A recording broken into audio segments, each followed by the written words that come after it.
E aí, manas e manos, sejam todos muito bem-vindos ao canal Polímata. Se você chegou aqui porque caiu de paraquedas, porque foi convidado, porque recebeu um link, de qualquer forma, já agradeço a sua presença e digo mais, você está testemunhando um fato histórico, porque este é o primeiro vídeo desse canal. Legal! Bem louco! Primeiro de muitos que virão. Então, quando eu estiver bem famosa e o Faustão fizer um arquivo confidencial pra mim, você vai falar, ah lá, eu tava quando era tudo mato. Eu cheguei lá e vi o primeiro vídeo que ela postou, tadinha, agora tá lá no arquivo confidencial do Faustão, olha que chique. Se bem que o Faustão não tem mais programa, não tem mais arquivo confidencial. Gente, meu sonho era aparecer no arquivo confidencial. Enfim, voltei. Neste canal falaremos... Eu digo falaremos, mas sou eu sozinha que faço tudo. Eu faço a pesquisa, eu edito, eu gravo, eu passo raiva, tudo sozinha. Sou eu que faço tudo, tá? Sou eu e eu falo no plural porque tem 18 personalidades que habitam essa cabeça aqui. Então, né, querida, é outra de personalidade. Nesse canal falaremos de assuntos variados, falaremos sobre fatos históricos, fatos relevantes para a humanidade, fatos da atualidade, sobre coisas, sobre pessoas, tudo que seja científico ou não e que tenha algum interesse, alguma curiosidade envolvida. Então aqui nós vamos trazer vários fatos e eu conto com você também para estar trazendo aqui nos comentários sugestões de vídeos, fatos relevantes ou irrelevantes também, do tipo... Um realmente foi visto com uma morena misteriosa. Enfim, voltando, né? Porque o meu TDAH faz eu perder um pouco o rumo. Eu juro que nos próximos vídeos a introdução vai ser menor, é porque esse é o primeiro, então eu tenho que explicar várias coisas e tudo mais. Mas, se você ainda está aqui, por favor, fique, vai ter bolo. Se você ainda está aqui, já se inscreva nesse canal para não perder os novos vídeos. Ativa o sininho para poder receber as notificações. Deixe seu like maroto se você gostar deste conteúdo. E este vídeo, ele fará parte de uma das séries que nós teremos nesse canal, que chamará As Manas da História.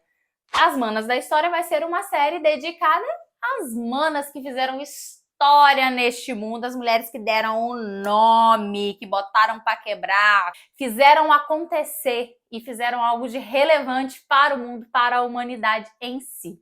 Neste primeiro vídeo, iremos explorar sobre a história de Coco Chanel, uma das mulheres mais influentes no mundo até hoje. Ela revolucionou uma era.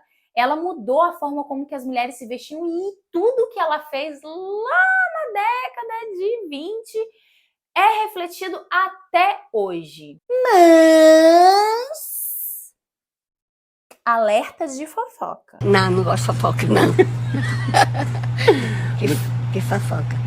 Dizem as minhas vizinhas que ficam sentadas ali na calçada da rua, fazendo xixi, que a Coco Chanel foi espiã nazista.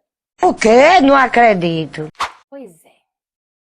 Geralmente todo mundo fala sobre a Coco Chanel estilista, a mulher que abalou e papapá, mas dizem que ela mexeu, foi do lixo e foi se misturar com basculho. Será que isso faz sentido? Coco Chanel realmente foi uma espiã nazista? Não é sexta no Globo Repórter, é aqui neste vídeo, meu amor. Fique até o final que você vai descobrir tintim por tintim dessa história. Então, roda a vinheta.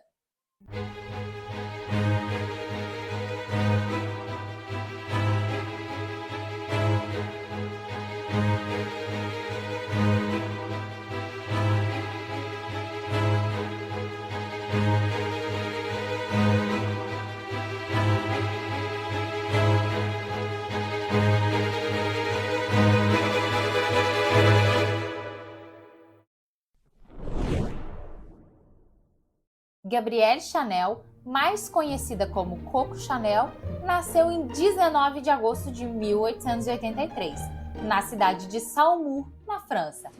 Vinda de uma família humilde, Coco teve uma infância difícil, perdendo a mãe e sendo abandonada pelo pai. Ela e suas irmãs foram enviadas a um convento onde aprendeu a costurar. Foi nesse período que a paixão de Coco pela moda começou a surgir.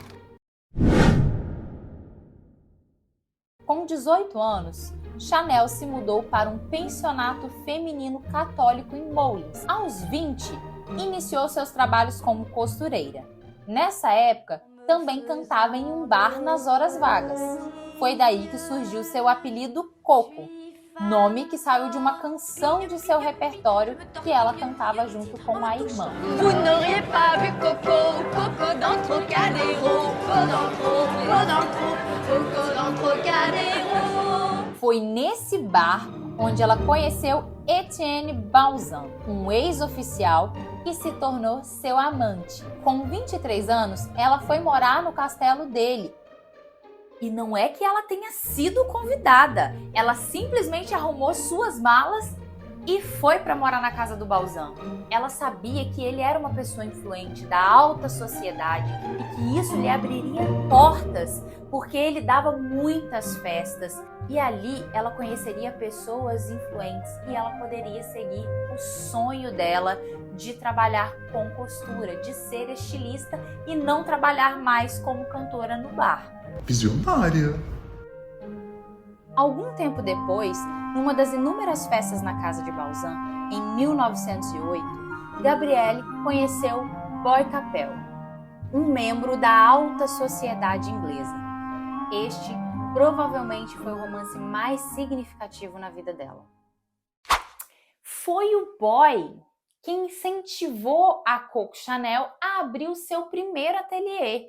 Ele olhava para ela e falava: adoro a forma como que você se veste, acho muito autêntico, eu gosto disso. Que era o contrário que outros homens falavam com ela, achava que ela era muito masculina, né?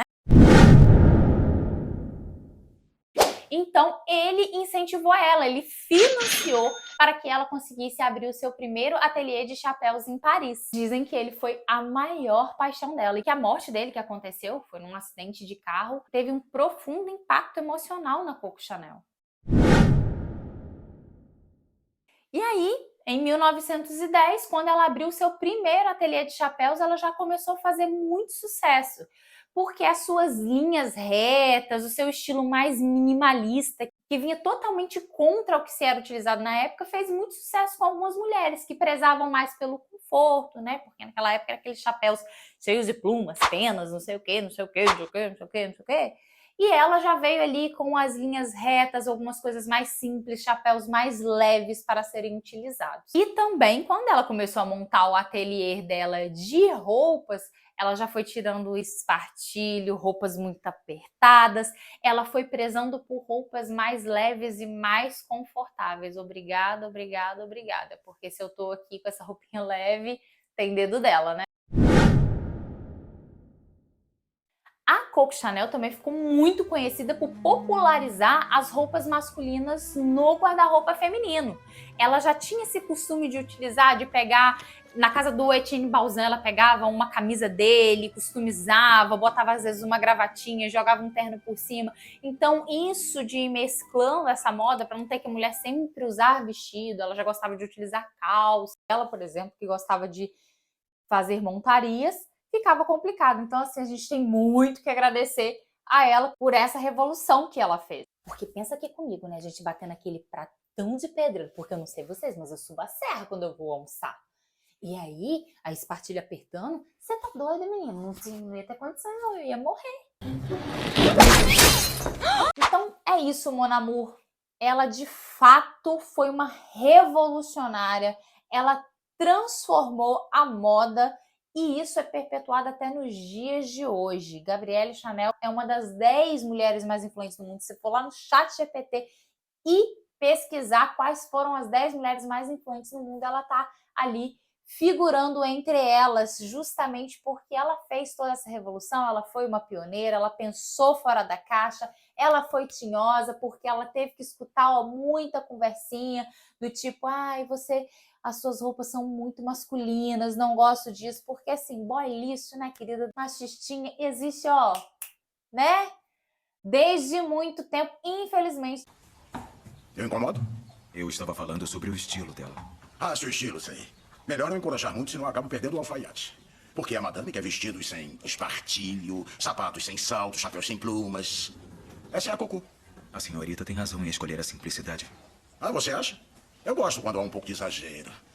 um oferecimento boy lixo, enjoado, falando coisas que você não perguntou, enchendo o seu saco desde sempre. Então ela deixou o seu legado para o mundo, principalmente para as mulheres, não só também pelas roupas, mas também porque ela abriu portas para o mercado de trabalho para as mulheres, porque ela priorizava muito as costureiras, as mulheres que trabalhavam na loja dela, então ela abriu todo esse mercado.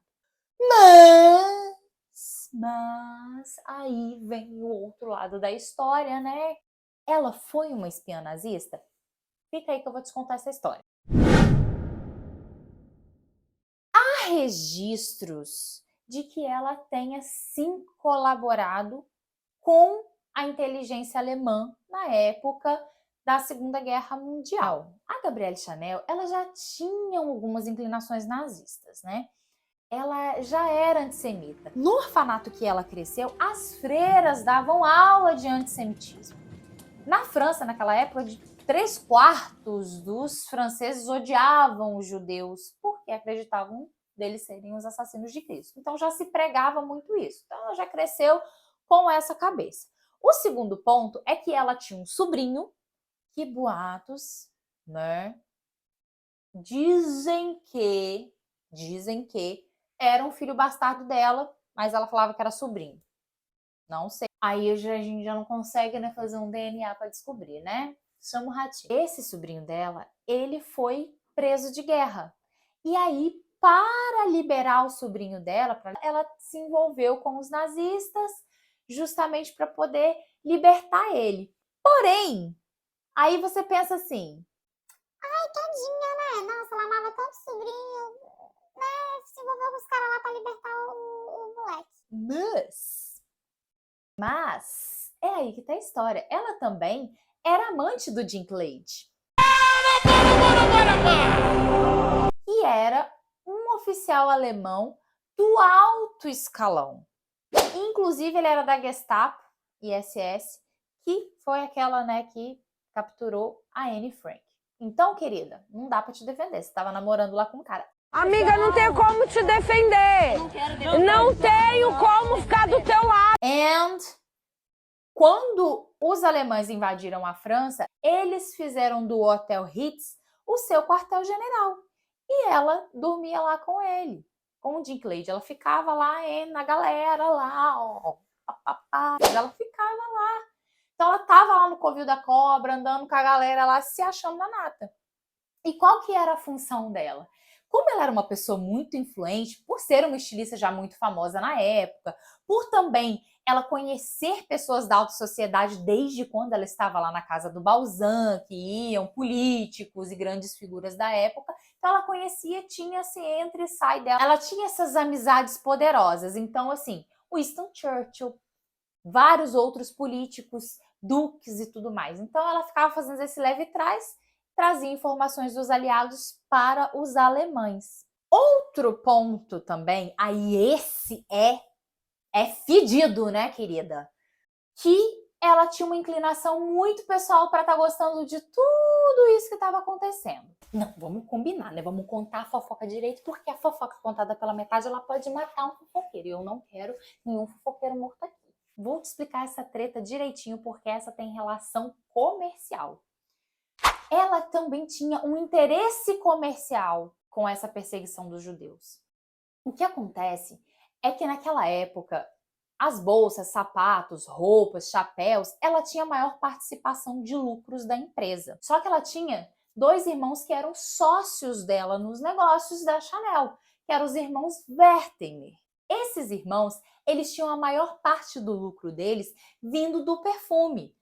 Porém, nem ela, nem ninguém contava que aquele perfume, o número 5, seria o mais vendido da Europa. E diga-se de passagem, até hoje é o perfume mais famoso do mundo. Então, o que ela pediu para eles? Vamos refazer a nossa parceria, eu quero ter mais lucros no perfume. E eles, nananina, não. O que aconteceu quando estourou a guerra? Eles eram judeus. Ela se aproveitou disso, denunciou os 2 para que eles fossem presos e ela abocanhasse tudo, todo o lucro, inclusive do perfume. No entanto, eles foram mais espertos. Quando estourou a guerra, eles fugiram para os Estados Unidos, meteram o pé e passaram a empresa, a parte deles, para um amigo francês, que era uma pessoa muito influente, que ninguém ia mexer com ele. E quando acabou a guerra, eles voltaram e retomaram a parte que era deles. Ou seja, ela não conseguiu colocar a mão. Inclusive, esses irmãos Wertherman, na verdade, a família deles é até hoje a dona da Chanel e da Hermès. Então, ou seja, ela dormia no covil da cobra, ela denunciou os irmãos judeus por causa de briga lá comercial. Na época, inclusive, a Forbes, que já existia, Falou, olha, se as pessoas descobrirem o que tem por trás disso, você tá lascado, você vai ficar queimada, querido. se tivesse a Choquei naquela época, ela estava lascada, porque ela não tinha passado ilesa não, tá? E ela colaborou com a inteligência nazista de 1940 a 1944. Ela ficou lá fazendo esse leve trás, utilizando de toda a influência que ela tinha, trazendo informações daqui para lá, colocando os contatos dela também em contato com Hitler, porque tinha muita gente influente na época que estava, ó, adorando essa ideia, estava culiada ali com Hitler. Ela era espiã de carteirinha e tudo, inclusive com o número F7124, que era o número dela da carteirinha, e utilizava o codinome Westminster, que era que ela sequestrou, né, esse nome de um dos amantes dela, que era o Duque de Westminster. Então ela utilizava esse codinome. E uma das funções dela durante a guerra, na verdade, quando estava ali no finalzinho, quando a Alemanha percebeu que ia dar ruim, que ia perder, me ferrei, amigos e amigas.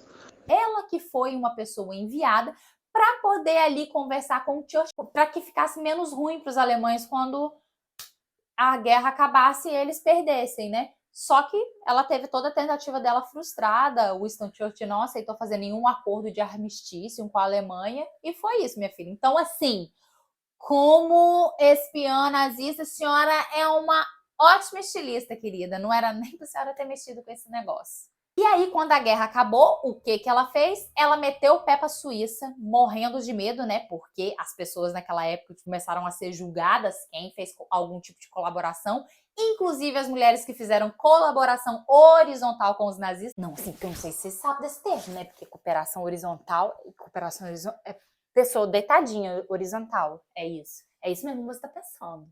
Então, assim, fazer cooperação horizontal com os nazistas, tinha cabeça raspada. Se a moda pega, viu? Então, assim, para não ter a cabeça raspada, ela picou a mula, ficou na Suíça, depois de 10 anos voltou como a egípcia, fingindo assim, ó, não sei de nada. Ai, menina, teve guerra? Não sei, eu não estava envolvida. Ai, ela é toda boazinha, ela é toda do bem, ela é tão galera, ela é jovem, ela é, sabe? Assim.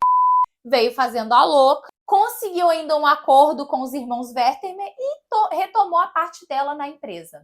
Mas assim, por que ela voltou e conseguiu ficar de boa? Porque o Winston Churchill mexeu os pauzinhos dele lá, fez uma mutreta para que ninguém tocasse nela, para que ela ficasse de boa. Abafaram, botaram uns panos ali. Por quê? Se ela fosse a tribunal e fosse julgada, amor,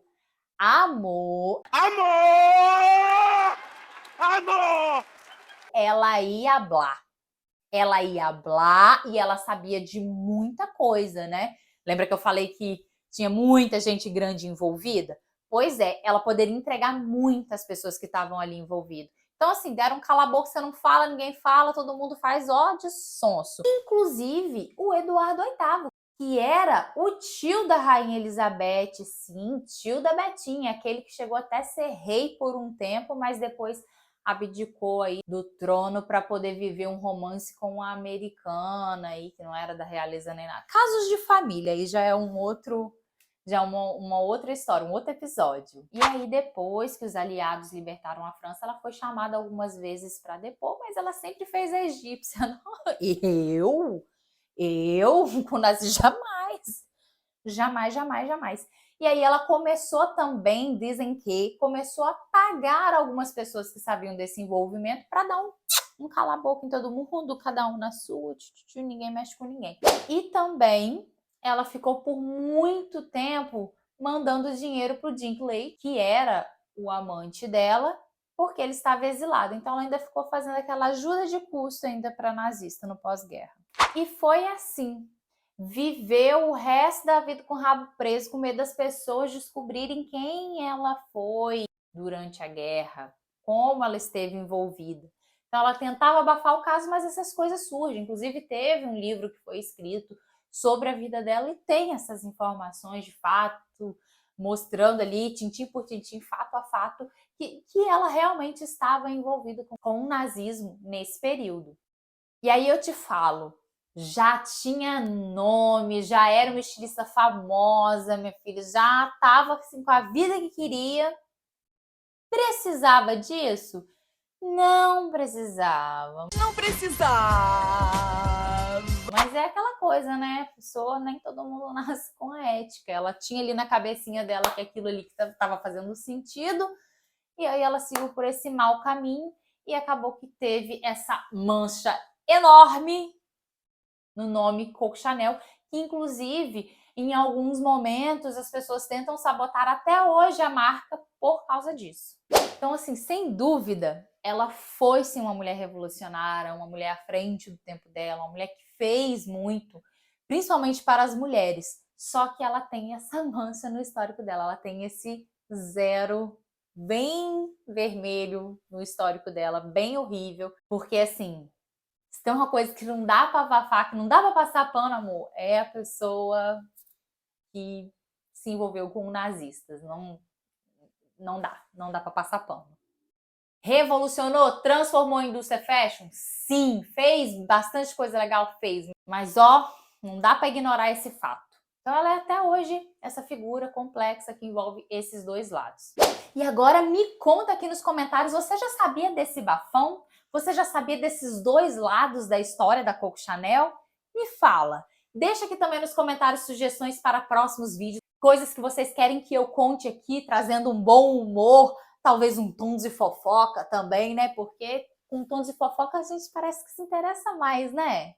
Não esqueça também de deixar o seu like se você gostou desse vídeo e se inscrever no canal para não perder os próximos vídeos. Ativa o sininho também. Gente, tô todo youtuber pedindo essas coisas, né? Mas é isso. Muito obrigada às manas e os manos que assistiram até aqui.